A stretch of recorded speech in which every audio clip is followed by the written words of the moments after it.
The Taoiseach has launched an unprecedented attack on the Vatican.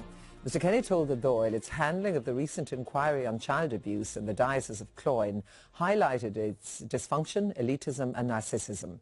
He said the rape of children was downplayed to protect the Church's power and reputation.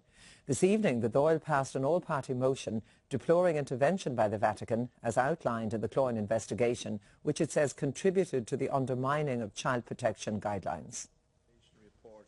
Never before has a Taoiseach used such language in criticising the Catholic Church. Enda Kenny told the Dáil that modern Ireland might have thought itself unshockable when it came to the abuse of children, but this latest inquiry had shown the Vatican, as recently as 3 years ago, trying to frustrate an inquiry in a sovereign democratic republic.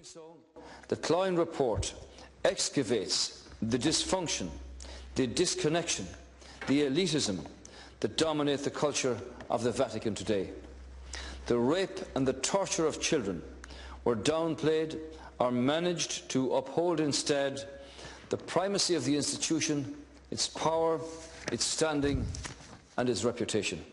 The hierarchy had proved either unwilling or unable to address what he called the horrors uncovered in successive reports, a failure which he said must be devastating for many good priests.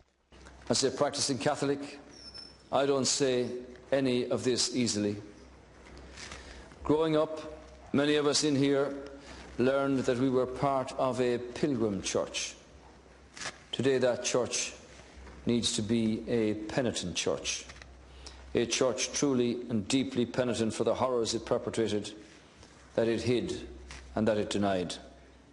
Mr Kenny finished by insisting that when it came to child protection, the Church's standards could not be the state's standards. Opposition parties were equally critical. The intervention of church authorities in undermining child protection rules in recent years is nothing short of an outrage and a betrayal of those who look to them for moral leadership. 17 years after the Brendan Smith debacle brought down the then Fianna Fáil Labour government in 1994, the official church has learnt nothing. In time, Enda Kenny's speech today may be seen as marking the end once and for all of any lingering deference in relations between the body politic and the Catholic Church. And the language he used to criticise the Vatican was quite simply extraordinary and represents the strongest possible rebuke to another state. David Davenport, RTE News.